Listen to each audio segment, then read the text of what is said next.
Hello students, class start करते हैं हम मैकेनिक्स की बीएससी पार्ट फर्स्ट।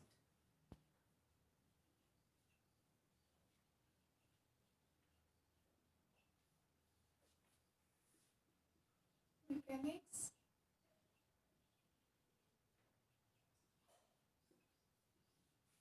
यूनिट चल रही है हमारी सेकेंड, यूनिट 2। ठीक है, कल हमने जो लेक्चर पढ़ा था उसमें आप लोगों को सब कुछ आई होप समझ में आ गया होगा। क्या टॉपिक पढ़ रहे हैं हम यूनिट 2 में? द्रव्यमान केंद्र के बारे में, है ना। द्रव्यमान केंद्र या सेंटर ऑफ मास। द्रव्यमान केंद्र, तो कल हमने इसकी डेफिनेशन देखी थी। द्रव्यमान केंद्र क्या होता है कि किसी भी पिंड का, क्या पढ़ा था हमने? द्रव्यमान केंद्र क्या होता है कि किसी पिंड का द्रव्यमान, संपूर्ण द्रव्यमान, या वो पिंड किन कणों से मिलकर के बना हुआ है, उसके जो भी संघटक कण होते हैं, उसके जितने भी क्या होते हैं संघटक कण होते हैं, तो यदि ये माने कि उन सबका कणों का द्रव्यमान किसी एक बिंदु पर केंद्रित माना जाता है, वो बिंदु क्या कहलाता है? उस पिंड का द्रव्यमान केंद्र। जिस बिंदु पर उस पिंड के संपूर्ण या समस्त कणों का द्रव्यमान केंद्रित हो उसे हम द्रव्यमान केंद्र कहते हैं, है ना। फिर उस द्रव्यमान केंद्र के लिए हमने स्थिति सदिश देखा था। हमने दो पिंडों के लिए, दो कणों का कोई पिंड हो उसके लिए हमने बात की, या फिर अगर कोई ऐसा पिंड हो जिसमें कितने n कण उपस्थित हो तो n कणों के लिए हमने बात की, तो उसके लिए हमने द्रव्यमान केंद्र का स्थिति सदिश क्या होगा, वेक्टर आर, ये जिसको हमने कैपिटल आर सेंटर ऑफ मास से प्रदर्शित किया था, या फिर आर सेंटर ऑफ मास से, है ना। यहाँ हमने बात की थी त्वरण की, सेंटर ऑफ मास है, इसका द्रव्यमान केंद्र का त्वरण क्या होगा या द्रव्यमान केंद्र का वेग क्या होगा, ये सब हमने देखा था। किसके लिए? विकर्ण के लिए, तंत्र के लिए, या फिर कोई बहुकणीय तंत्र हो, इन दोनों के लिए।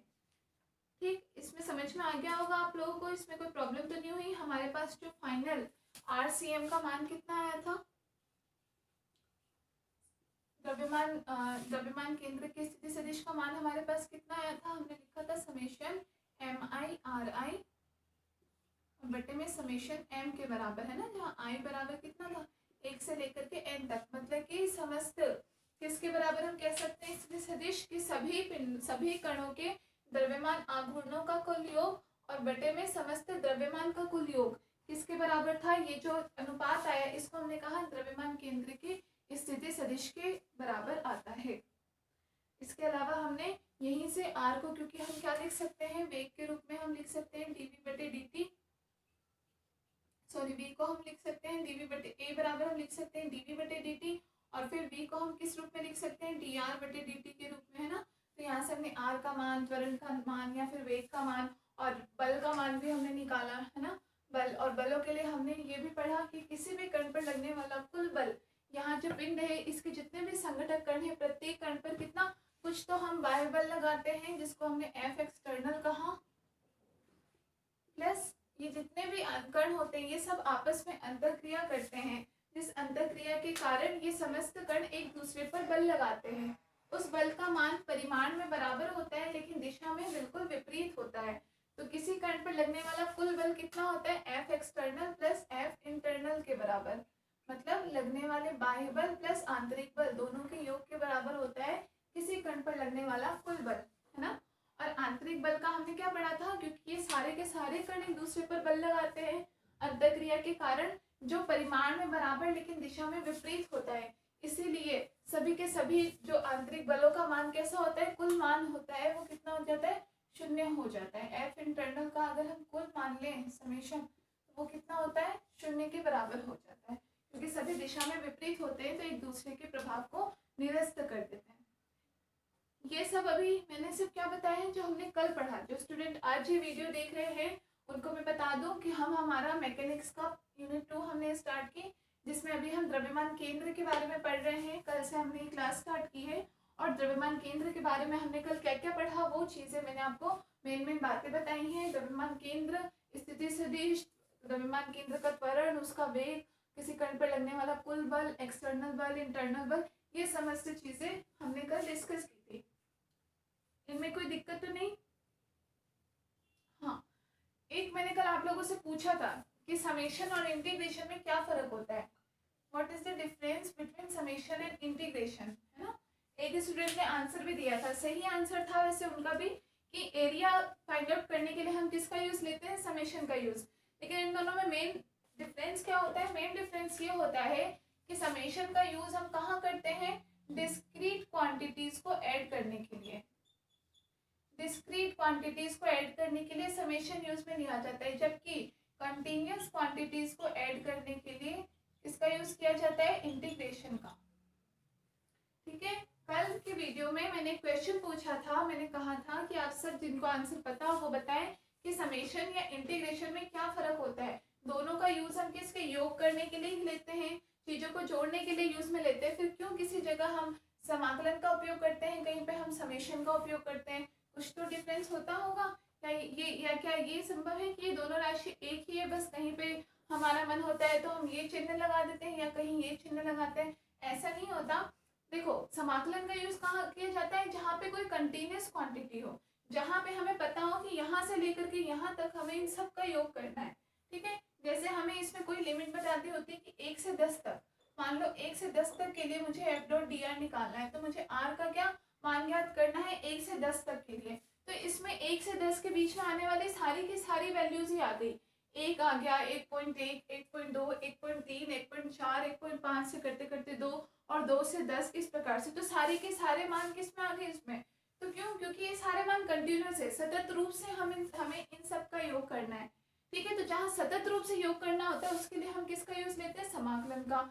जबकि डिस्क्रीट क्वांटिटीज का यूज हम कहाँ, डिस्क्रीट क्वांटिटीज मतलब जो कुछ अलग अलग राशियां होती हैं, ठीक है ना, उनका योग करने के लिए किसका उपयोग लेते हैं हम, समाकलन का। जैसे मान लो आपको समेशन हमने दे दिया, अब आपके पास जैसे मान लो 1 से 10 में आपको ऐड करने के लिए दे दिया, 2 ऐड कर लो, 6 ऐड कर लो, 3 ऐड कर लो, 9 ऐड कर लो, 1, 8, 4, कुछ भी अलग अलग 1 से 10 तक है, लेकिन आपको स्पेशली दे दिया कि ये क्वांटिटीज है, तो वहां पे हम समेशन करते हैं 1 + 2 + 3 + 4 + ये, या फिर हम समेशन के रूप में जैसे यहाँ हमने लिखा समेशन MI/RI के बराबर, यहाँ आई का मान कितना है 1 से लेकर के n के लिए। ठीक है, तो 1, 2, 3, 4, 5, 6 करते हुए हमें n तक जाना है, तो हमें इनको हम खोल करके ऐसे लिख सकते हैं M1R1 + M2R2 + M3R3 + M4R4। तो ये सब इस तरीके से हमें n तक जाना है। तो ये सारे मान कैसे हो गए, ये डिस्क्रीट मान है, सब अलग अलग मान है, कंटिन्यूटी नहीं है इनमें,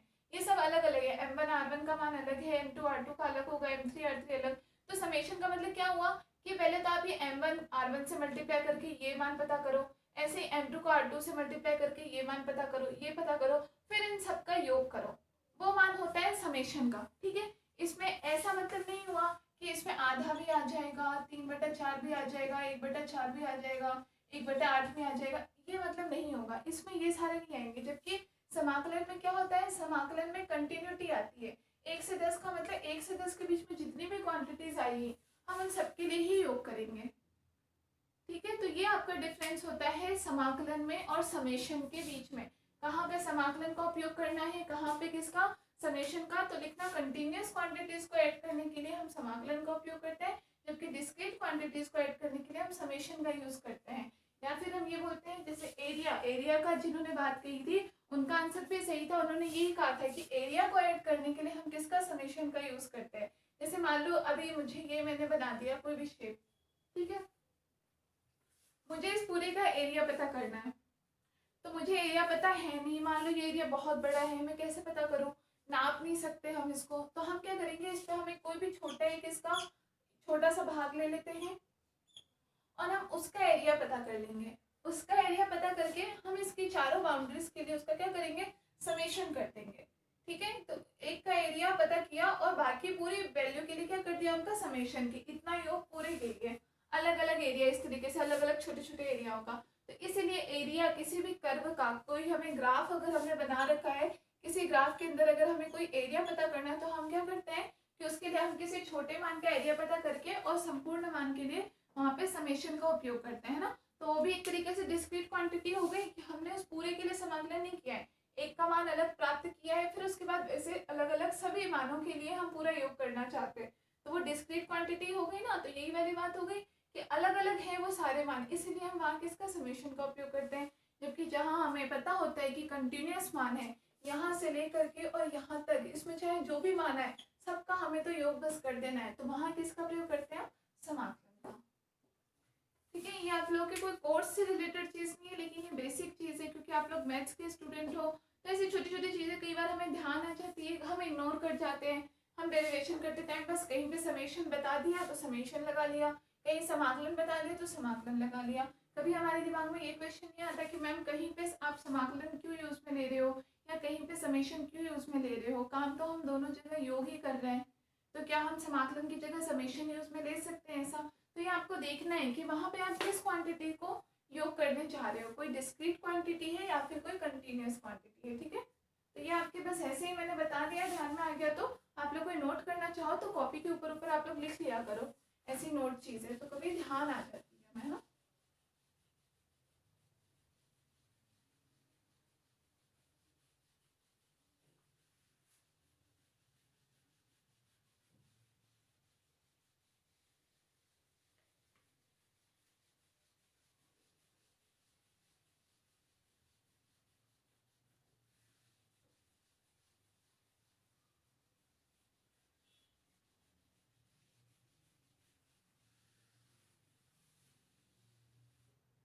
हाँ जी, तो आगे की स्टोरी स्टार्ट करते हैं। आज हम क्या पढ़ेंगे, किसी द्रव्यमान केंद्र की गति के बारे में, कि द्रव्यमान केंद्र गति किस प्रकार से करता है। ठीक है, तो आप लोग हेडिंग डालो।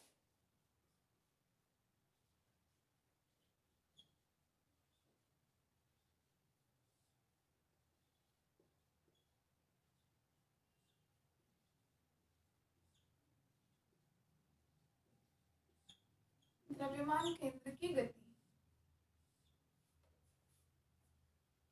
मोशन ऑफ सेंटर ऑफ मास।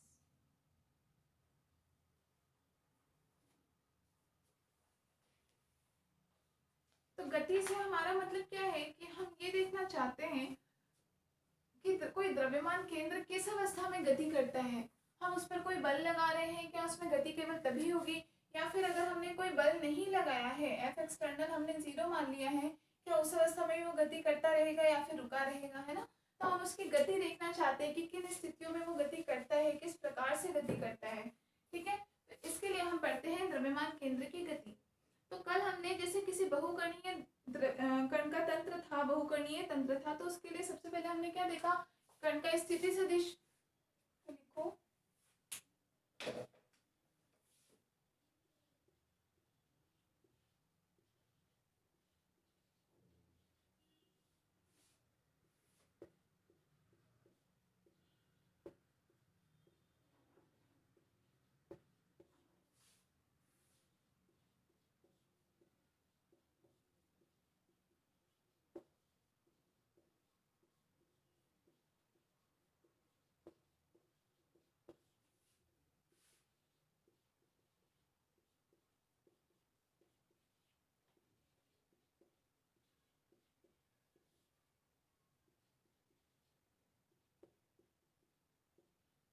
ये हमारे पास क्या कल स्थिति सदिश का मान आया था, किसी बहुकणीय तंत्र के लिए हमने क्या किया था। ठीक है, इसे हम समीकरण नंबर 1 नाम दे देते हैं। तो ये हमारे पास स्थिति सदिश आर का मान आ गया। अब मान लो हमें क्या चाहिए, हमें वेग चाहिए कि द्रव्यमान केंद्र का वेग क्या हो।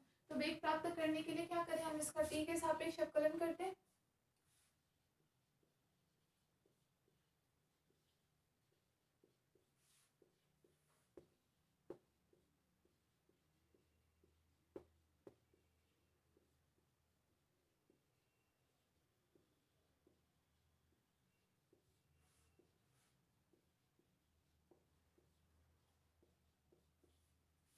क्या हो जाएगा इधर,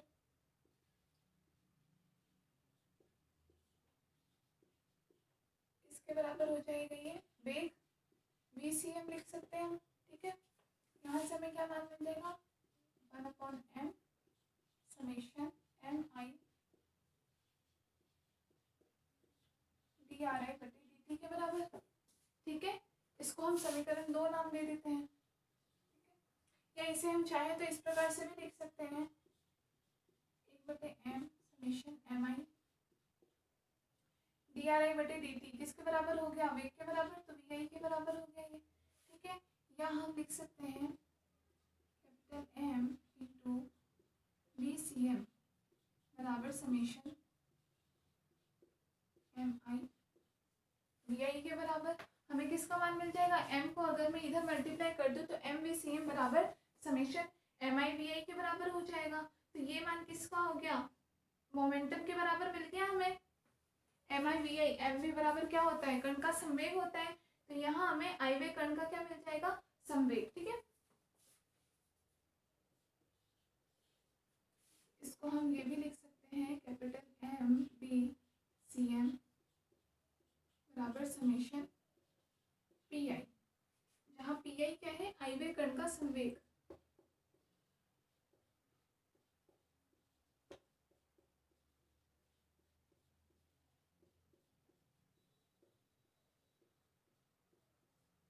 आई वे कण का संवेग हमने क्या किया, बस टी के सापेक्ष अवकलन किया। तो डी आर बटे डी टी वेग के बराबर द्रव्यमान केंद्र का वेग हमें मिला वी सी एम। ठीक है, यहाँ पे हमने अवकलन किया डी आर आई बटे डी टी, तो ये हमें किसके बराबर मिल गया, वी आई के बराबर। आई वे कण का वेग मिला हमें, है ना। अब यदि हम m को यहाँ मल्टीप्लाई कर दे तो एम वी सी एम बराबर समेशन एम आई वी आई के रूप में।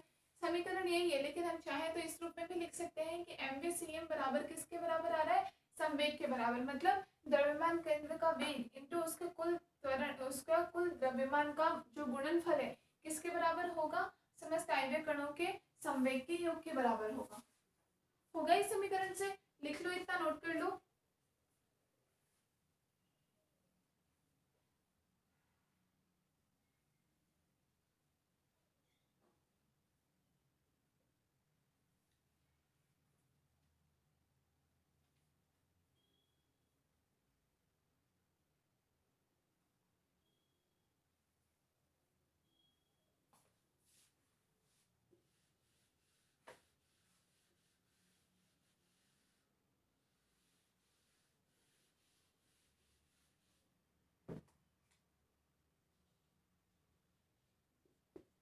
अब समीकरण 2 को अगर t के सापेक्ष वापस अवकलन कर दें हम,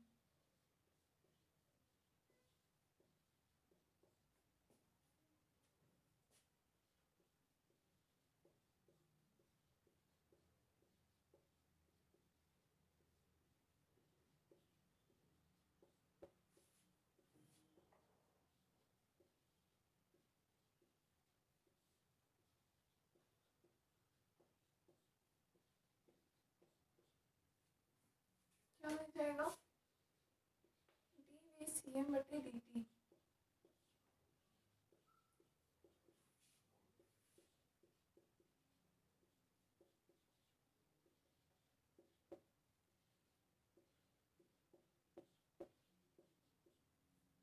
ठीक है, डी वी आई बटे डी टी है, यहाँ पे हमें क्या मिल गया, डी वी सी एम बटे डी टी। तो ये किसके मान के बराबर हो गया, त्वरण के बराबर।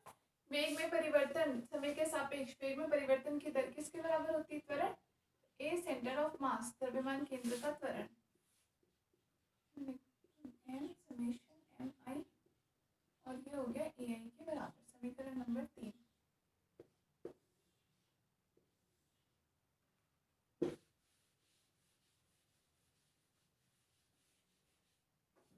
यहाँ ए आई क्या होगा,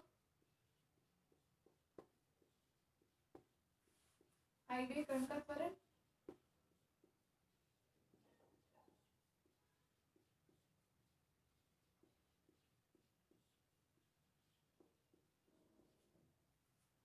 ए का मान हमें क्या मिल गया, आई वे कण के त्वरण के बराबर मिल गया। ठीक है, अब यहाँ पे हम चाहें तो इस समीकरण को, समीकरण 3 को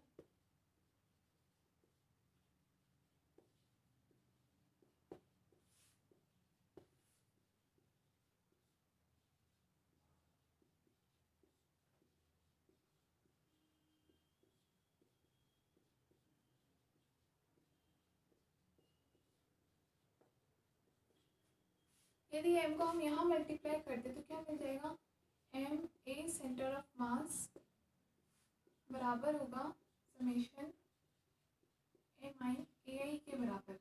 एम ए सी एम किसके बराबर हो गया, एफ बराबर एम ए होता है, बल के बराबर मिल जाएगा। तो यहाँ से हमें किसका मान मिल जाएगा, बल का मान। तो हम क्या लिख सकते हैं, एम ए सी एम बराबर एफ आई के बराबर समेशन एफ आई। मतलब कि द्रव्यमान केंद्र का त्वरण द्रव्यमान केंद्र का त्वरण इनटू में कुल द्रव्यमान, इन दोनों का गुणनफल किसके बराबर होता है, आयवीय कण पर कार्यरत कुल बल के बराबर। समेशन एफ आई क्या होगा, किसी आयवीय कण पर कार्यरत बल, और वो भी समेशन लगाने का मतलब उस पर कार्यरत कुल बल, मतलब जितना भी उस पर आंतरिक बल चाहे बाह्य बल जितना भी कार्य कर रहा है उन दोनों के बराबर। ठीक है, तो एफ आई बराबर हम यहाँ से लिख सकते हैं, एफ आई बराबर क्या है,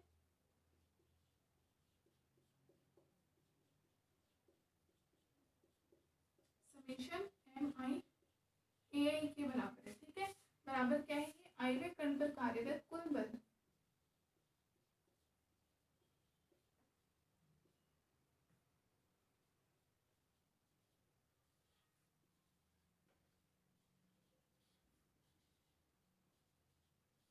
आयवीय कण पर कार्यरत कुल बल का मान हमें यहाँ से मिल गया, नोट कर लो इतना।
अब यहाँ से हम क्या देख सकते हैं,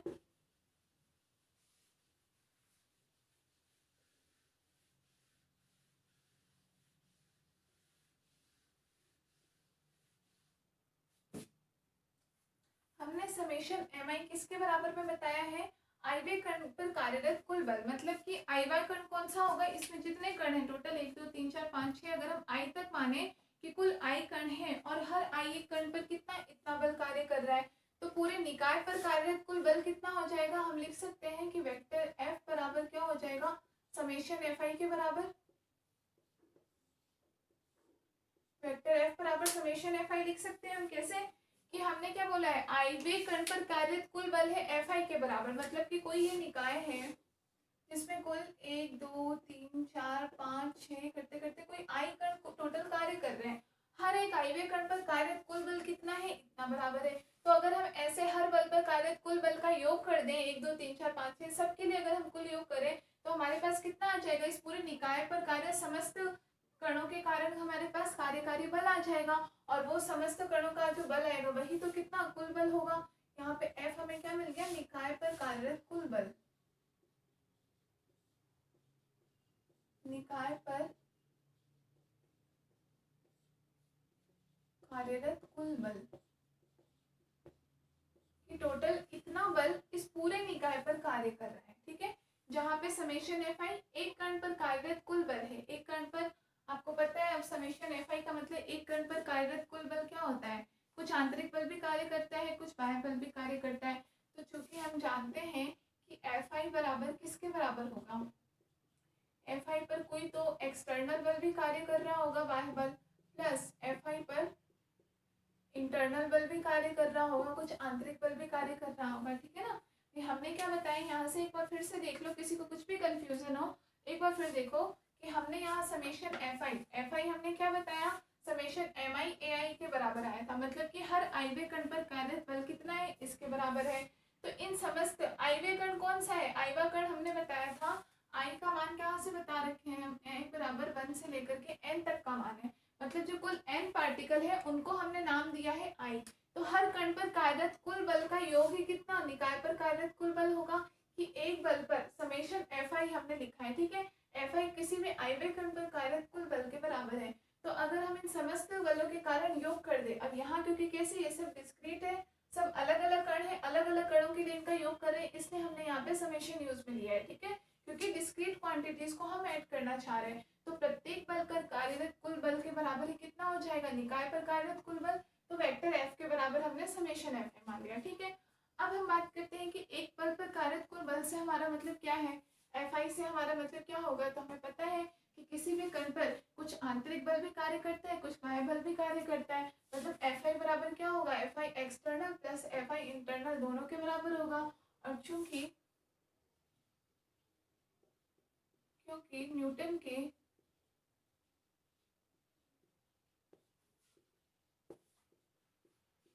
गति के तृतीय नियम से,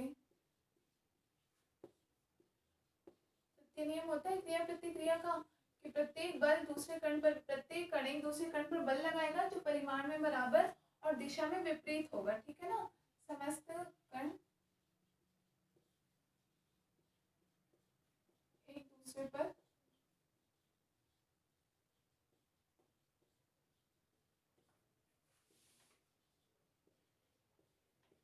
बल लगाते हैं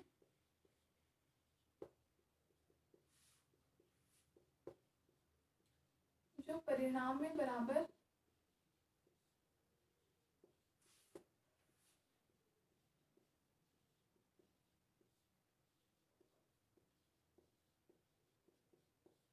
और दिशा में विपरीत होता है। ये लाइन में बार बार आपको इसलिए लिखवाती हूँ ताकि आप लोग ध्यान रखो। ठीक है ना, कि किस कैसे हम कैंसिल कर रहे हैं आंतरिक बलों को। नहीं तो कभी अभी ध्यान नहीं दो, कभी आप डेरिवेशन देखो तो आप अचानक सोचो कि ये सारे इंटरनल बल का मान हमने जीरो क्यों कर दिया है। इसलिए मैं आपको बार बार लिखवाती हूँ ताकि आप लोग को एटलीस्ट ऐसी छोटी छोटी चीजें जो होती है वो बिल्कुल माइंड में बैठ जाए, कि जितने भी किसी भी निकाय में, किसी इस निकाय के लिए नहीं है, किसी भी निकाय में जितने भी उसके जो संघटक कण होते हैं जिनसे मिलकर के कोई निकाय बना होता है, वो सभी एक दूसरे से कुछ न कुछ आंतरिक क्रिया जरूर करते हैं। और उस आंतरिक क्रिया करने के फलस्वरूप क्या सब एक दूसरे पर बल लगाते हैं। कोई आकर्षण बल लगाता है, कोई प्रतिकर्षण बल लगाता है। तो जो कुल बलों का मान होता है वो कैसा होता है, परिणाम में बराबर लेकिन दिशा में विपरीत होते हैं। तो सारा का सारा उनका जो आंतरिक बल होता है वो सब एक दूसरे को क्या करते हैं, निरस्त कर देते हैं। ठीक है, जिसके कारण कुल मान उनका हो जाता है शून्य। तो दैट इज हम क्या लिख सकते हैं यहाँ पे कि एफ आई इंटरनल का मान कैसा हो जाएगा, जीरो के बराबर हो जाएगा। तो एफ आई इंटरनल मतलब हमारे पास एफ आई का मान कितना रह जाएगा, एफ आई वेक्टर बराबर सिर्फ एफ आई एक्सटर्नल के बराबर रह जाएगा, मतलब कि कुल बाह्य बलों के बराबर ही मान हो जाएगा। इसको हम कोई समीकरण 4 मान लें, पहले समीकरण 3 था, तो समीकरण 4 से हम क्या लिख सकते हैं, एफ आई का मान हम यहाँ रख दें तो निकाय पर कार्यरत कुल बल वेक्टर एफ बराबर हमें क्या मिल जाएगा, एफ आई एक्सटर्नल के बराबर, एफ आई एक्सटर्नल के बराबर, मतलब कि सभी कणों पर कार्यरत कुल बाह्य बल के बराबर ही उन कुल बाह्य बलों का योग ही किसके बराबर होगा, निकाय पर कार्यरत कुल बल के बराबर होगा। ठीक है, समझ में आ गया कि कुल बाह्य बल अभी तो हमने किसके बराबर, कि प्रत्येक कण पर कार्यरत कुल बल के बराबर बताया था। तो एक कण पर कार्यरत कुल बल किसके बराबर होता है, बाह्य बल और प्लस आंतरिक बल दोनों के बराबर। अब आंतरिक बल तो क्या होते हैं, सभी एक दूसरे पर बल लगाते हैं, परिणाम में बराबर और दिशा में विपरीत होते हैं। इसलिए एफ आई इंटरनल जो होगा कुल, वो तो इनका कैसा हो जाएगा, जीरो हो जाएगा। बच क्या जाएगा, सिर्फ एक्सटर्नल बल के बराबर। तो इसका मतलब निकाय पर कार्यरत कुल बल भी किसके बराबर हो जाएगा, केवल इस लगाए गए बाह्य बल के बराबर हो जाएगा। ठीक है, तो यहाँ से हमें क्या पता चलता है, इसका मतलब हम ये भी लिख सकते हैं, हमने पहले समीकरण में क्या लिखा था, M A centre of mass के बराबर लिखा था, समीकरण 3 में लिखा था शायद, देख लेना। तो यहाँ से हम ये भी लिख सकते हैं कि M A centre of mass बराबर कितना हो जाएगा, एफ आई एक्सटर्नल के बराबर। मतलब कि किसी भी कण के, हम ये कह सकते हैं कि किसी कण का कुल द्रव्यमान, किसी निकाय का कुल द्रव्यमान और द्रव्यमान केंद्र के त्वरण का गुणा निकाय पर कार्यरत कुल बाह्य बलों के योग के बराबर होता है। जितने भी इस पर बाह्य बल कार्य कर रहे हैं इनके योग के बराबर होता है।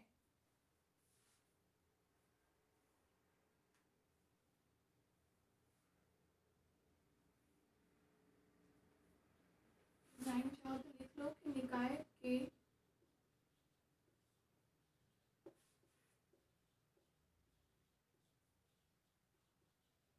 कुल द्रव्यमान हाँ, द्रव्यमान केंद्र का त्वरण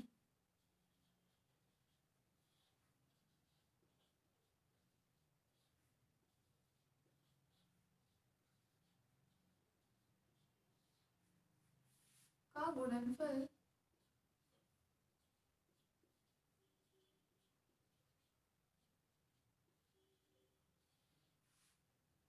किसके बराबर होता है? निकाय पर कार्यरत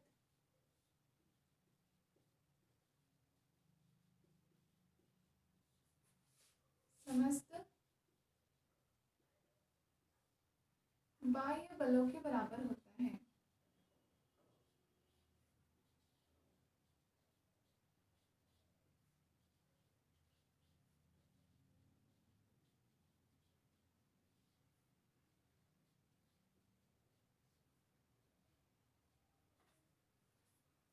तो यहाँ से हमें क्या मिल गया? निकाय पर कार्यरत कुल बल जो कि किसके बराबर है? निकाय पर कार्यरत बाह्य बल के बराबर ही है। मतलब कि हम कह सकते हैं कि द्रव्यमान केंद्र जो होगा उस पर कार्यरत या ये जो पिंड है पूरा का पूरा निकाय है, इस पर सिर्फ कौन सा बल कार्य करेगा?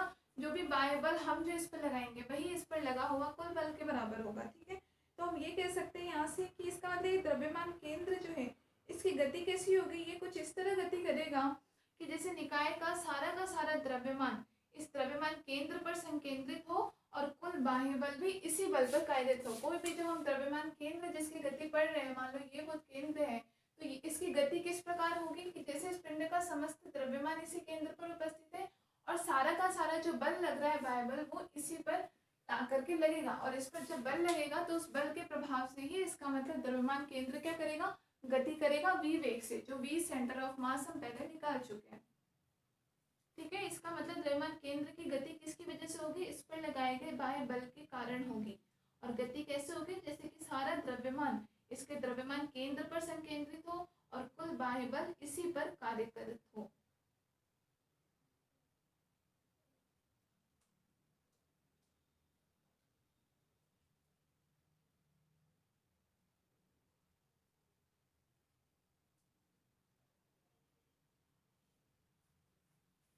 लिख लिया?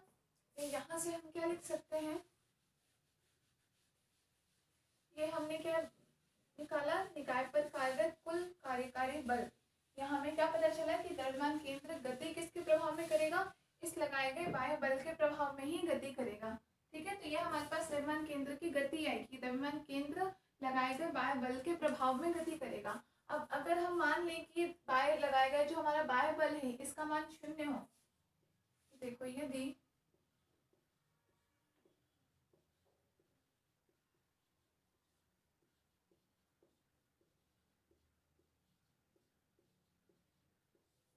निकाय पर कार्यरत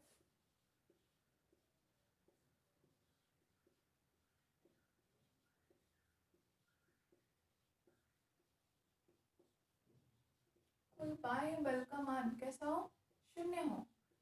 अभी तो हमने ये बात कही कि द्रव्यमान केंद्र गति किसके प्रभाव में कर रहा है? लगाए गए बाह्य बल के प्रभाव में गति करता है। ठीक है, तो अब हम देख लेते हैं केस कि अगर हम उस पर बाह्य बल ना लगाएं तो फिर क्या वो गति करेगा? अगर करेगा तो उसका वेग क्या होगा ये हम देखते हैं। तो हमने मान लिया कि इस पर लगाए गए बाह्य बल कैसा है? 0 है।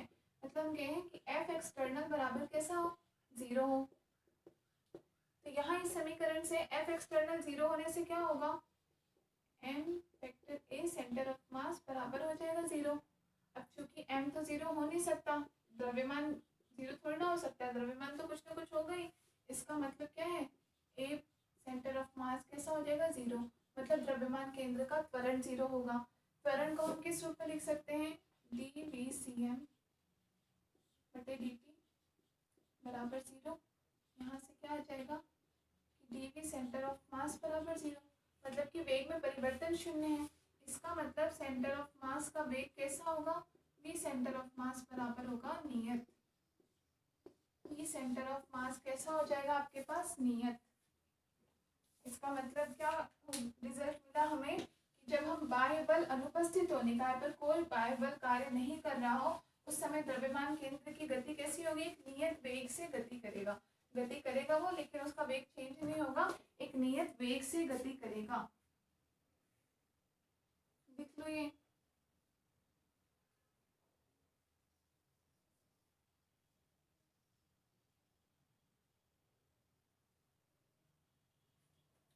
पहले हमने इक्वेशन लिखी थी एक, ऊपर आप लोग देखना पीछे समीकरण 1 के पास हमने क्या लिखा था कि MBCM बराबर किस रूप में लिखा था, संवेग का योग था आयवीय कणों के कुल संवेग के बराबर था PI। अब यहाँ पे वेग नियत होने का मतलब क्या हो गया कि कुल संवेग भी कैसा हो जाएगा, नियत हो जाएगा। इसका मतलब अर्थात हम कह सकते हैं, नीचे लिख लेना, अर्थात हम कह सकते हैं कि यदि निकाय पर कार्यरत कुल बाह्य बल का मान 0 हो, ठीक है, F एक्सटर्नल बराबर 0 हो, तो निकाय कैसा, नियत वेग से गति करेगा। तो ये है आपके द्रव्यमान केंद्र की गति कि बाह्य बल के प्रेजेंस में या बाह्य बल की अनुपस्थिति में द्रव्यमान केंद्र किस प्रकार से गति करता है।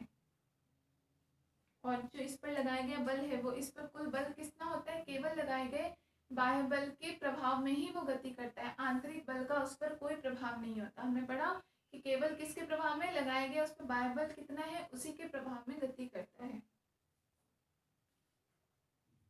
अभी पूरा टॉपिक आपको समझने के लिए एक एग्जांपल है, जैसे मान लो कि अगर आप किसी गाड़ी में बैठे हो, आप जैसे किसी कार में बैठे हो और कार अपनी स्पीड से चली जा रही है, अपने नियत वेग से वो चल रही है, ठीक है। अब आप अंदर बैठ करके कार की दीवारों पे चाहे कितना भी आप धक्का लगा लो, उसके गेट को कितना भी खोल दो, तो क्या ऐसा होगा कि आप अगर बैठ करके राइट की तरफ कितना भी धक्का लगा लो तो कार आपकी राइट की तरफ ही मुड़ जाए, कि आपके सीधे चलते चलते आपने इधर बल लगाया तो कार आपकी इधर की सक जाती हो, या इधर बल लगाया तो कार आपकी इधर की सक जाती हो, ऐसा तो नहीं होता ना। कार कैसा, उस पर बाह्य बल कितना है, बाह्य बल से मतलब कि हम आगे जो बैठा हुआ आदमी जो ड्राइवर है वो उस पर स्पीड एक्सीलरेशन कितना रख रहा है उसके बराबर ही उसी नियत वेग से चलती रहती है। तो हमने वही बात यहाँ कही कि हम क्या है उस जगह पे, हमारी कार क्या है, एक निकाय है, ठीक है, एक पूरा ही पिंड है, पूरा निकाय है जिसके अंदर हम बैठे हैं। तो हम कैसे हो, उसके आंतरिक हम कण हैं, बहुत सारे कण, जितने मेंबर बैठे हो मान लो आप उतने वो कण हो। अब उसके आंतरिक कण कितना भी बल लगाए कार की दीवारों पर, उसकी वजह से इसमें गति पे कोई प्रभाव नहीं पड़ेगा, ठीक है, उसके कारण कार्य की गति पे कोई प्रभाव नहीं पड़ेगा। कार्य की गति किस बल के प्रभाव में होगी, लगाए गए एक्सटर्नल बल के प्रभाव में होती है, F एक्सटर्नल के प्रभाव में, जो कि किसके द्वारा, ड्राइवर उस पर कितनी स्पीड पे चला रहा है, कितने एक्सीलरेशन पे चला रहा है, वो होता है कार्य पर लगाया गया बाह्य बल, तो उसके सापेक्षी गति करेगा, ठीक है। तो अब आपको आई होप समझ में आ गया होगा कि हम जो बैठे हैं अंदर, आंतरिक कण जो है, हम चाहे कितना भी बल लगा ले कार की दीवारों पर, उसकी वजह से इसकी गति पर कोई प्रभाव नहीं पड़ेगा, इसकी गति केवल लगाए गए बाह्य बल के प्रभाव में ही होगी। और यही सेम कंडीशन किसके साथ होती है, द्रव्यमान केंद्र के साथ, कि इसकी गति भी किस बल के प्रभाव में होती है, इस पर लगाए गए बाह्य बल के प्रभाव में होती है, ना कि आंतरिक कणों के द्वारा लगाया गया आंतरिक बल जो होता है उसके प्रभाव के कारण इसकी गति पर कोई प्रभाव नहीं पड़ता। ठीक है, समझ आ गया।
चलो, तो अब हम ये टॉपिक हो गया हमारा कंप्लीट।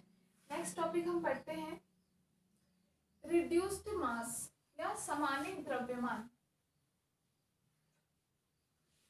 ये भी आप लोगों ने ये तो सुना होगा डेफिनेटली पहले, है ना। समानित द्रव्यमान बहुत बार आते हैं, हमारा जब से फिजिक्स स्टार्ट होती है तो समानित द्रव्यमान भी हम कहीं ना कहीं सुन ही लेते हैं। अब क्या होता है समानित द्रव्यमान, तो देखते हैं। तो हेडिंग 2,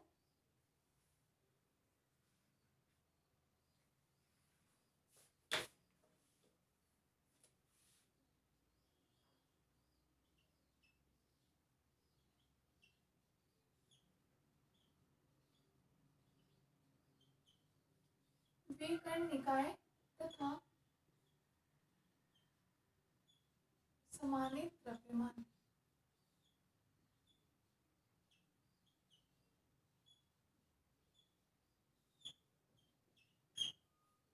द्विकण निकाय तथा समानित द्रव्यमान।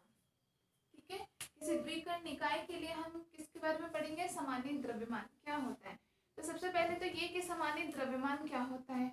होता तो द्रव्यमान ही है, फिर नॉर्मल द्रव्यमान में और समानित द्रव्यमान में क्या डिफरेंस है ना। हमने इसको अलग नाम क्यों दिया समानित द्रव्यमान का। तो देखो क्या होता है, जैसे मान लो कोई भी दो पार्टिकल ले लो आप, कोई भी दो कण है, इन दोनों के अलग अलग द्रव्यमान होंगे, m1 द्रव्यमान होंगे, m2। नोट मत करना अभी कुछ, मैं बस नॉर्मली बता रही हूँ। ठीक है, कोई भी इनके दो द्रव्यमान है m1 m2। अब वो मान लो इनको लेकर के हम कैसे भी कैलकुलेशन करते हैं, दोनों अलग अलग द्रव्यमान लेंगे। मान लो अगर इन दोनों का द्रव्यमान कैसा है, बहुत ज्यादा है। ठीक है, इन दोनों का द्रव्यमान बहुत हैवी कण है ये, अगर इनका द्रव्यमान बहुत ज्यादा है, उसका मान बहुत ज्यादा है, तो कई बार हमें क्या होता है, बड़ी कैलकुलेशन करने में दिक्कत भी हो जाती है। कुछ बड़े पिंडों के लिए अगर हम कैलकुलेशन कर रहे हो तो हमें उसमें दिक्कत होती है। तो हम क्या चाहते हैं, हम एक ऐसी व्यवस्था चाहते हैं कि जहां हम इन दोनों द्रव्यमान को एक ही द्रव्यमान मान ले, इन दोनों को एक द्रव्यमान मान ले। तो जब दो पिंडों को हम एक द्रव्यमान मान लेते हैं, किस कंडीशन में, कि जब इस पर कोई बाह्य बल कार्य ना कर रहा हो। हमने ये माना कि इन दोनों को अगर कोई बाह्य बल कार्य करेगा तो वो तो फिर इस पे भी अलग कार्य करेगा, इस पे भी अलग कार्य करेगा, है ना। तो वो तो क्या मामला बिगाड़ देगा हमारा। इसलिए हम क्या चाहते हैं, जब इस पे कोई बाह्य बल तो कार्य करे ना, एफ एक्सटर्नल तो कितना हो जाए 0, सिर्फ आंतरिक बल कार्य करे। तो आंतरिक बल क्या, ये इस पर बल लगाएगा और ये इस पर बल लगाएगा, दोनों परिणाम में बराबर दिशा में विपरीत होंगे, तो आंतरिक बल तो अपना प्रभाव अपने आप ही नष्ट कर लेंगे। ठीक है ना, तो इसलिए उसकी वजह से हमें कोई दिक्कत होगी नहीं। तो हमने ये कंडीशन कर दी कि बाह्य बल 0 हो। ऐसी अवस्था में यदि हम इन दोनों द्रव्यमानों को एक ही द्रव्यमान कंसिडर कर सकें, एक द्रव्यमान मान सके, तो हमें क्या होगी, आसानी हो जाएगी कोई कैलकुलेशन करने में या जिस भी काम से, तो हमें वहां आसानी होगी। तो उस आसानी के लिए ये जो इन दो द्रव्यमानों को एक पिंड के रूप में जो माना जा सकता है, एक पिंड के रूप में जो हम इसका द्रव्यमान मान लेते हैं, उसी द्रव्यमान को क्या कहा जाता है, समानित द्रव्यमान।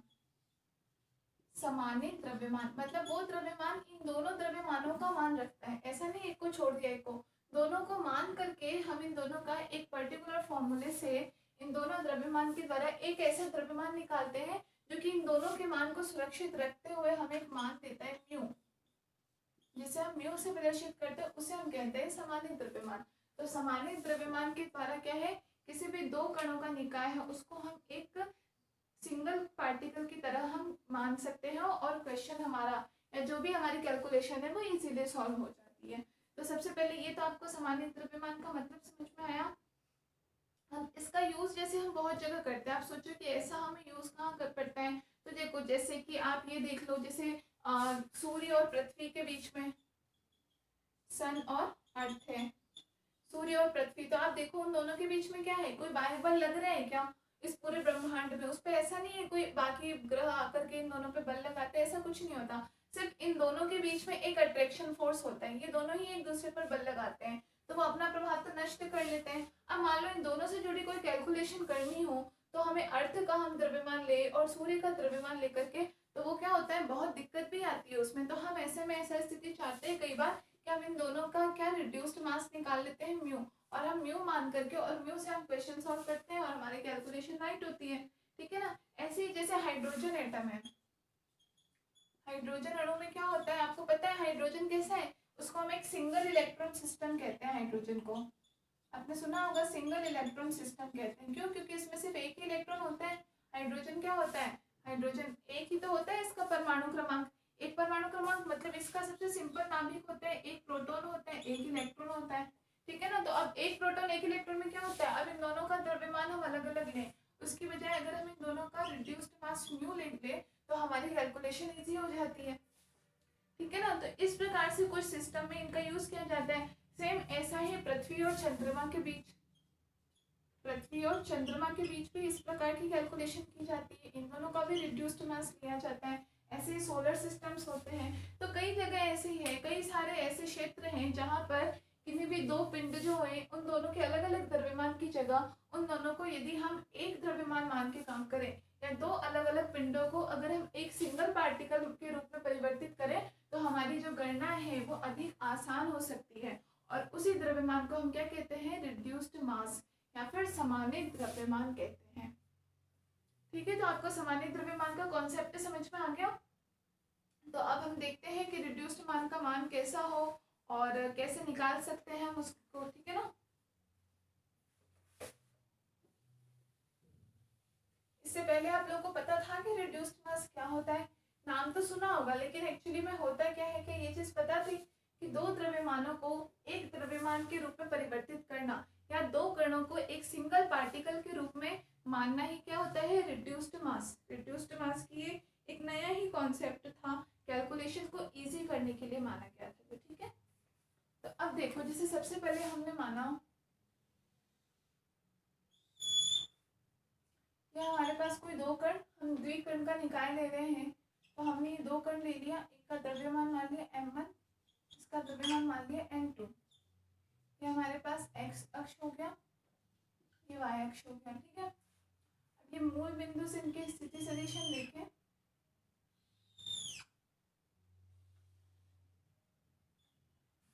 ठीक है, ये हो गया हमारा मूल बिंदु।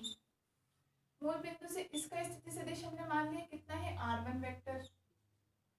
इसका स्थिति सदिश हमने कितना मान लिया, r2 वेक्टर।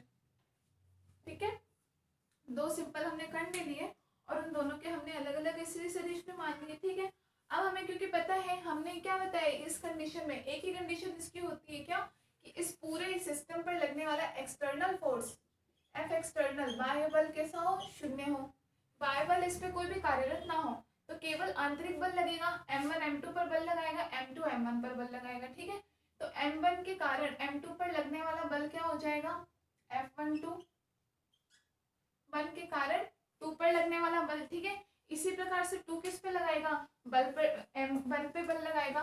तो F12 1 के कारण 2 पर बल, और M2 पर बल लगा के क्या करेगा, ये अपनी तरफ आकर्षित करेगा। ठीक है ना, बल की प्रकृति आपको पता है ना, दो कण जो होते हैं जब ये एक दूसरे पर बल लगाते हैं तो क्या करते हैं, ये इसको अपनी तरफ खींचता है। बल इस दिशा में लगाता है, लेकिन लगा के उसको अपनी तरफ खींचने का काम करते हैं। ऐसे ये इस पर बल लगाएगा तो ये इसको अपनी तरफ खींचने का काम करेगा। तभी तो ये दोनों बल कैसे होते हैं, परिणाम में बराबर लेकिन दिशा में विपरीत होने के कारण ये तो कैंसिल हो जाते हैं।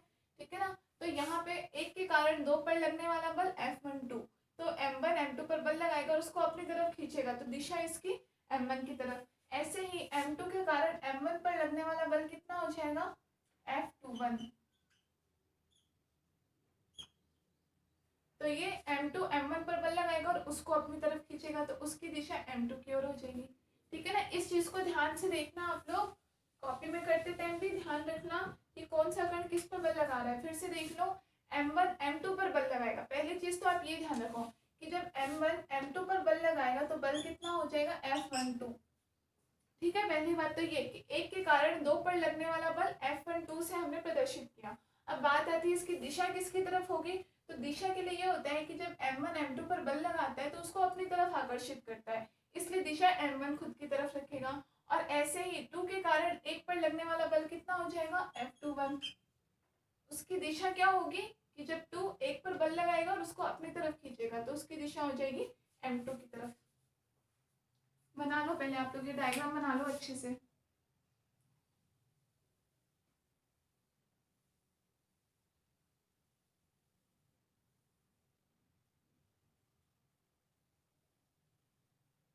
ठीक है, तो यहाँ हम क्या लिखते हैं, कोई कंफ्यूजन तो नहीं, बल कैसे लिया हमने, बल की दिशा समझ में आ गया। प्रत्येक कण दूसरे पर बल लगा के उसे अपनी तरफ ही आकर्षित करता है, इसीलिए दिशा दोनों की एक दूसरे के विपरीत दिशा में हो जाती है। ठीक है, तो माना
हो जाएगा F21।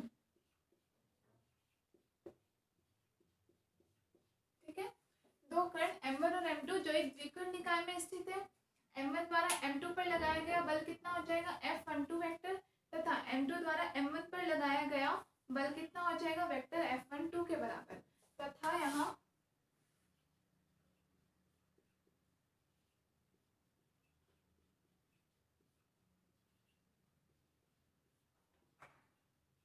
बाह्य बल F एक्सटर्नल बराबर कैसा हो जाएगा 0।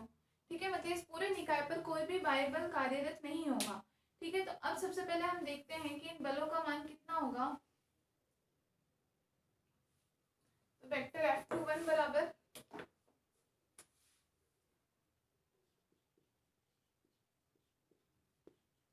दो के कारण एक पर लगाया गया बल, बल कितना होता है F बराबर ma होता है, F बराबर ma, और a को हम क्या लिख सकते हैं d स्क्वायर r बटे dt स्क्वायर लिख सकते हैं। ध्यान रखना है, ठीक है ना, मैं किस हिसाब से लिख रही हूँ, क्योंकि F बराबर ma चाहो तो साइड में लिख भी लेना, F बराबर ma और a को हम क्या लिख सकते हैं d स्क्वायर r बटे dt स्क्वायर। तो F21 बराबर कितना हो जाएगा m1 d2 r1 बटे dt स्क्वायर, इक्वेशन नंबर 1। और ऐसे ही F12 वेक्टर बराबर कितना हो जाएगा m2 d2 r2 बटे dt स्क्वायर, समीकरण नंबर 2। F21 बराबर m1 d2 r1 बटे dt स्क्वायर, तथा ये दोनों मान हो गए आपके पास। ठीक है, ये भी वेक्टर। अब हम देखते हैं यहाँ पे r1 r2 स्थिति सदिश के योग से देखते हैं। ठीक है, तो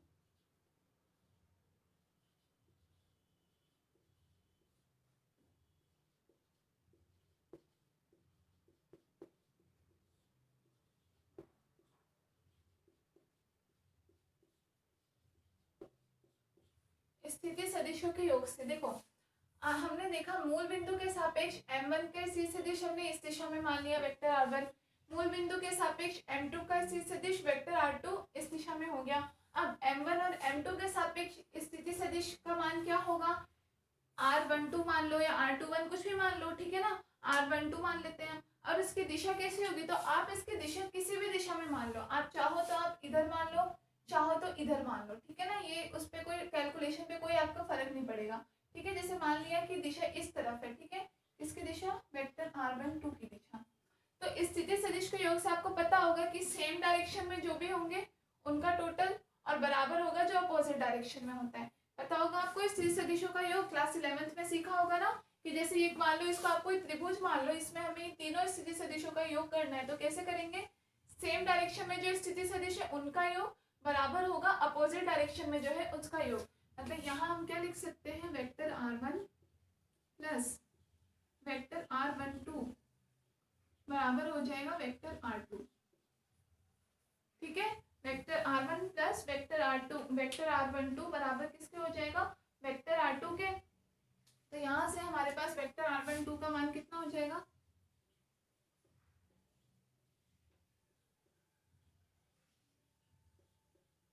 vector r1 minus vector r2 के बराबर। इसको चाहो तो समीकरण नंबर 3 नाम दे दो, नोट कर लो पहले इतना।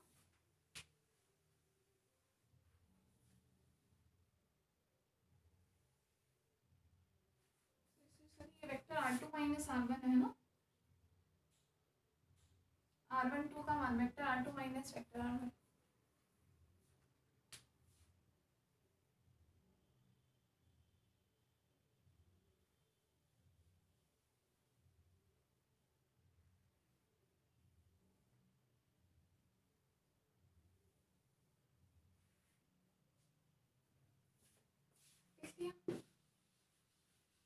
हम क्या करना क्या चाह रहे हैं, हम यहाँ पे हम इन दोनों द्रव्यमान का हम एक ही मान निकालना चाह रहे हैं, इन दोनों द्रव्यमान को इंक्लूड करके हम इनका एक समान द्रव्यमान निकालना चाह रहे हैं। ठीक है ना, तो यहाँ देखो समीकरण 3 का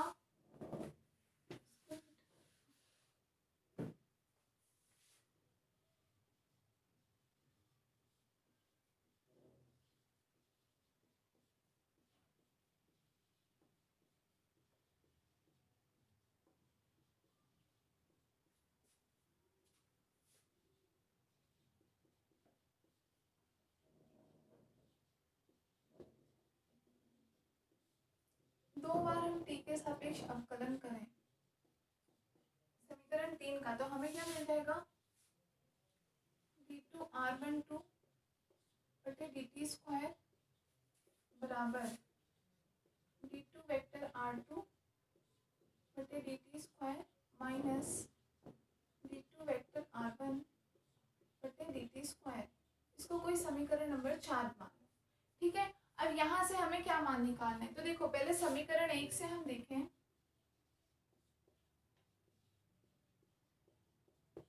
समीकरण 1 से अगर मैं m1 को f21 के नीचे ले जाऊं तो मुझे क्या मान मिल जाएगा, d2r1 बटे dt स्क्वायर।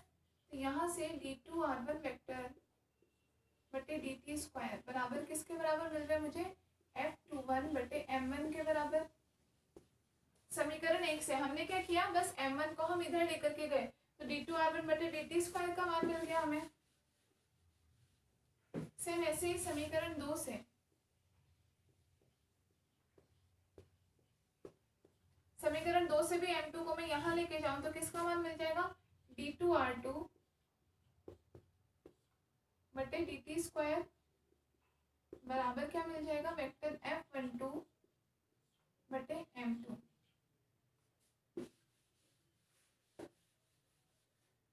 ठीक है, अब हमें d2r1 बटे dt स्क्वायर, d2r2 बटे dt स्क्वायर दोनों मान मिल गए। तो इन मानों को समीकरण 4 में रखने पर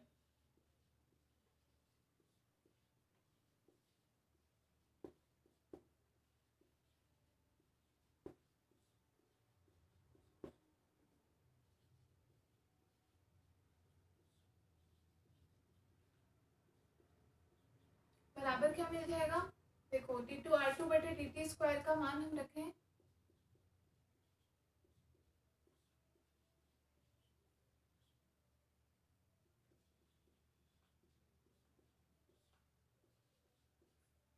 ठीक है, हमने बस क्या किया, इन दोनों का मान उठा करके रख दिया।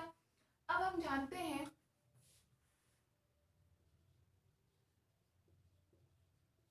न्यूटन की गति के द्वितीय नियम से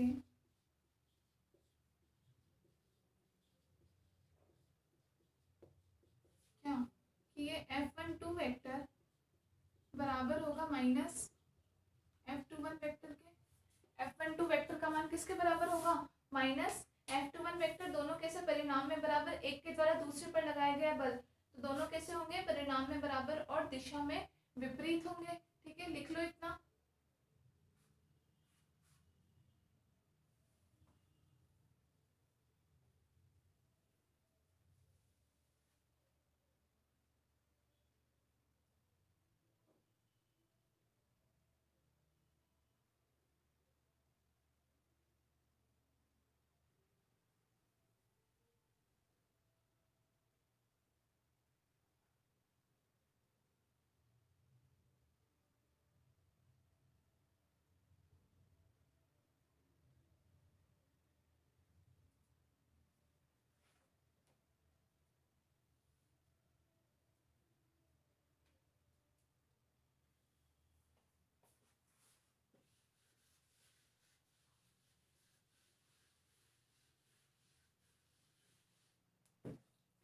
इन मानों को हम यहाँ रख दें समीकरण में। न्यूटन की गति के तृतीय नियम से क्या होगा, f12 बराबर माइनस f21।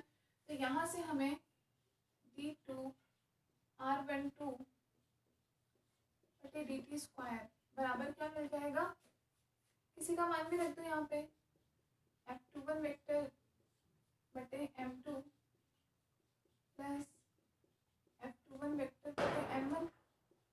दोनों मान दिशा में, परिणाम में बराबर और दिशा में विपरीत है, तो हमने यहाँ से क्या f12 का मान रख दिया माइनस f21, तो हमें यही मान मिल गया बराबर। इनका हम क्या कर लें, f21 हम यहाँ से कॉमन कर सकते हैं और m1 m2 हमने एलसीएम ले लिया, तो हमें यहाँ से क्या मिल जाएगा, m1 प्लस m2 के बराबर मिल जाएगा हमें d2r12 वेक्टर बटे dt स्क्वायर का मान m1 प्लस m2 बटे m1 m2 के बराबर। ठीक है, और यही जो मान होता है इसे हम किस नाम से जानते हैं, समानीत द्रव्यमान म्यू के नाम से। तो म्यू बराबर क्या होता है, म्यू बराबर होता है m1 m2 बटे m1 प्लस m2 समानीत द्रव्यमान।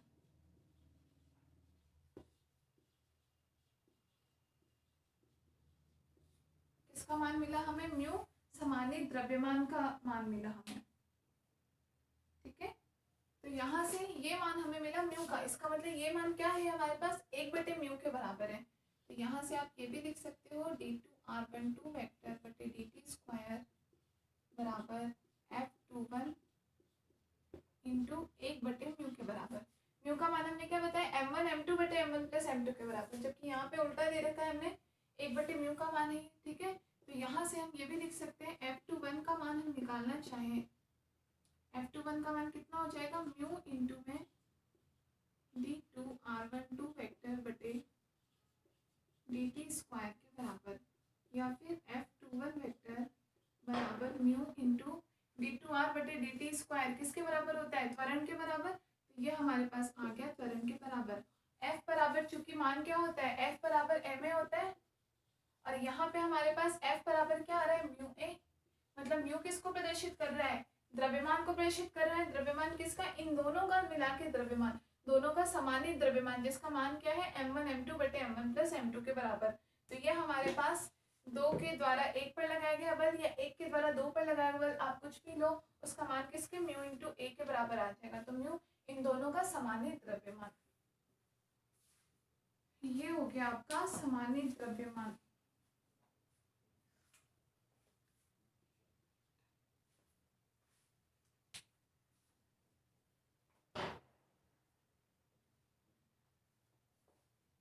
हम लिख सकते हैं कि इस प्रकार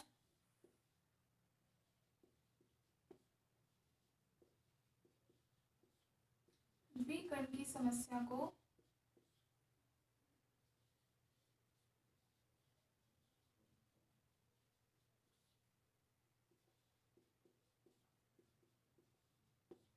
एक कण में परिवर्तित किया जा सकता है।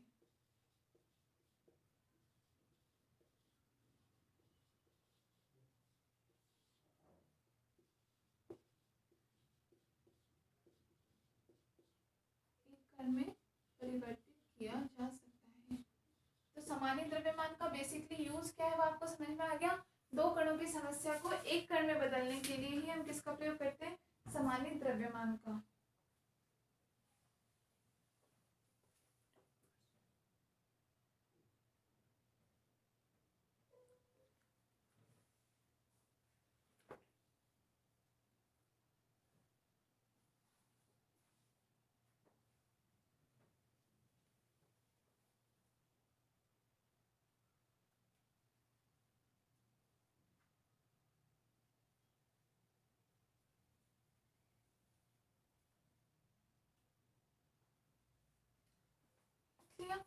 इसमें जैसे एक केस हम ये भी ले सकते हैं, अगर ये दोनों द्रव्यमान बराबर हो तो क्या होगा?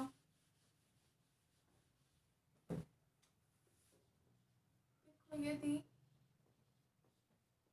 m1 बराबर m2 बराबर कोई द्रव्यमान m के बराबर हमने मान लिया, तो म्यू बराबर क्या हो जाएगा? m स्क्वायर बटे m प्लस m, 2m के बराबर। m से m कैंसिल, तो म्यू बराबर हमें क्या मिल जाएगा? m बटे 2। मतलब कि जब दोनों कणों के द्रव्यमान समान हो उस अवस्था में उनका समानीत द्रव्यमान कितना होगा? कुल द्रव्यमान का आधा। लिख लो ये कंडीशन।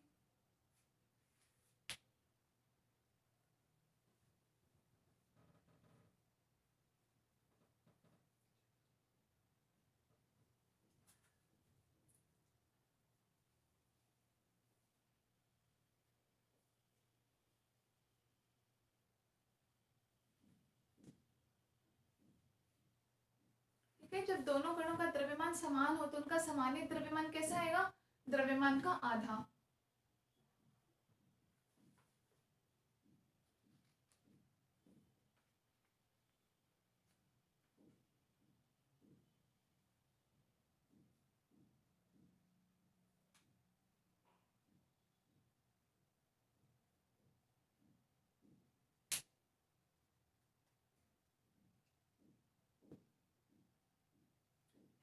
दूसरी कंडीशन हम ये भी लिख सकते हैं, यदि m1 का मान कैसा हो, मान लो कि m2 से बहुत बहुत ज्यादा मान है m2 का, ठीक है। m1 का मान अगर m2 से हमने मान लिया एक कण बहुत ज्यादा भारी है इसमें और एक कण बहुत ही ज्यादा हल्का है, तो म्यू के मान पे तो उनका सामान्य द्रव्यमान कैसा होगा, तो म्यू बराबर हमने क्या देखा, m1 m2 बटे m1 प्लस m2 के बराबर, ठीक है। इसको हम इससे लिखें m1 m2 बटे m1 कैसा है, m1 ज्यादा बड़ा है, हमने यहाँ से m1 कॉमन कर लिया, तो हमें क्या मिल जाएगा 1 प्लस m2 बटे m1, m1 से m1 कट गया, क्या मिला m2 बटे 1 प्लस m2 बटे m1। इसको हम इस प्रकार भी लिख सकते हैं,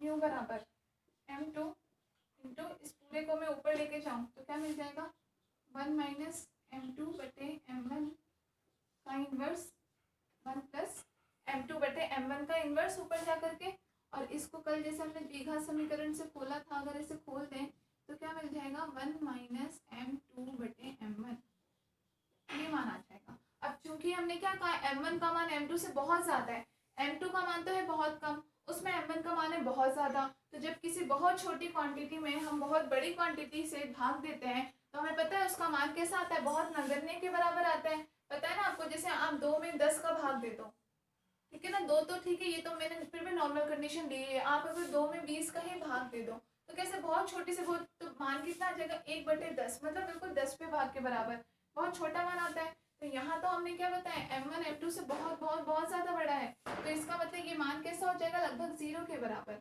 तो m2 बटे m1 लगभग कैसा हो जाएगा 0 के बराबर, तो म्यू बराबर हमारे पास क्या बन जाएगा ओनली m2 के बराबर बच जाएगा। इसका मतलब देखो बहुत इंपॉर्टेंट सी चीज यहाँ से निकल करके आई है कि जब कोई भी दो कण जिनका हम सामान्य द्रव्यमान निकाल रहे हैं उसमें यदि एक कण m1 जो है वो m2 से बहुत ज्यादा भारी है, तो उसका जो रिड्यूस्ड मास म्यू होगा सामान्य द्रव्यमान वो किसके बराबर आएगा, केवल वो जो दूसरा हल्का कण है केवल उसके मास के बराबर आएगा, मतलब रिड्यूस्ड मास उस भारी के बराबर नहीं आएगा बल्कि वो जो हल्का कण है उसके बराबर रहेगा, ठीक है। तो ये रिड्यूस्ड मास की आपकी कुछ कंडीशंस थी, ये बता दी। इसके प्रयोग जैसे हाइड्रोजन एटम में किया जाता है, हाइड्रोजन एटम में मैंने आपको बताया था जैसे एक प्रोटॉन होता है एक इलेक्ट्रॉन होता है, तो उसके लिए रिड्यूस्ड मास म्यू का मान हम कैसा ले लेते हैं m प्रोटॉन इंटू में m इलेक्ट्रॉन बटे में m proton plus m electron, और यहाँ से इसका मान भी कुछ होता है 1/1836 करके हम इसका कुछ मान निकालते हैं, तो वो लगभग हमारे पास किसके बराबर आता है, इलेक्ट्रॉन के द्रव्यमान के बराबर ही लगभग आ जाता है, ठीक है ना, क्योंकि हमने बताया था इलेक्ट्रॉन का द्रव्यमान यहाँ पे ज्यादा होगा। सेम यही वाला कंडीशन हो जाएगा कि जब एक का द्रव्यमान दोनों में से बहुत ज्यादा हो तो यहाँ भी म्यू का मान लगभग किसके बराबर आता है, इलेक्ट्रॉन के द्रव्यमान के बराबर आ जाता है, ठीक है। तो इस प्रकार से ये कंडीशन ऐसे ड्यूट्रॉन में भी हम यूज में लेते हैं, चाहे पृथ्वी और चंद्रमा के बीच में, या जैसे मैंने बताया कि सूर्य और पृथ्वी के बीच में, इन सब जगह हम किसका रिड्यूस्ड मास का यूज लेते हैं कैलकुलेशन को ईजी बनाने के लिए, ठीक है। क्योंकि हम मान लो जैसे कोई ऐसी कंडीशन, अब इस कंडीशन में अगर हम कैलकुलेशन करते हैं जब m1 बहुत ज़्यादा और m2 कम है तो हम बहुत बड़ी कैलकुलेशन करते भी और वो थोड़ी टफ पड़ती। अब हम यहाँ से अगर इनका रिड्यूस्ड मास निकाल लें तो हमें सीधे पता चल गया कि मास किसके बराबर है, उस कम वैल्यू वाले के बराबर ही है रिड्यूस्ड मास, तो ऐसी कंडीशन में हम सीधे द्रव्यमान की जगह सिर्फ किसका m2 का द्रव्यमान ही यूज में लेंगे, तो कैलकुलेशन हमारी ईजी हो जाएगी ना इस तरीके से, ठीक है। तो ये आपका सेकेंड यूनिट चलता जा रहा है, अच्छे अच्छे टॉपिक है इसमें। कल हम पढ़ेंगे टक्कर के बारे में, टक्कर क्या होता है 11th 12th में भी आपने पढ़ रखा है। नॉर्मल डेज में हम टक्कर देखते हैं किन्हीं भी दो वस्तुओं का टकराना। फिजिक्स में टक्कर को क्यों एक्सप्लेन किया गया, फिजिक्स में टक्कर का क्या मतलब है, उसके बारे में हम पढ़ेंगे। उसको फिर हम अलग अलग दो आपके रेफरेंस निर्देश तंत्र होते हैं, एक आपका प्रयोगशाला निर्देश तंत्र होता है, प्रयोगशाला निर्देश तंत्र जैसे हमसे रेफरेंस फ्रेम पढ़ रहे थे ना पहले, तो अब आपका ये दो आएंगे, एक तो प्रयोगशाला निर्देश तंत्र, इसको हम लेबोरेटरी रेफरेंस फ्रेम बोलते हैं, और एक आपका ये द्रव्यमान केंद्र निर्देश तंत्र या centre of mass reference frame, ठीक है ना। तो इन दोनों निर्देश तंत्रों में आपके टक्कर का मान किस प्रकार परिवर्तित होगा, क्या क्या होगा, इनके बारे में हम पढ़ेंगे, बट वो हम नेक्स्ट क्लास में करेंगे। अभी के लिए बस इतना ही, धन्यवाद।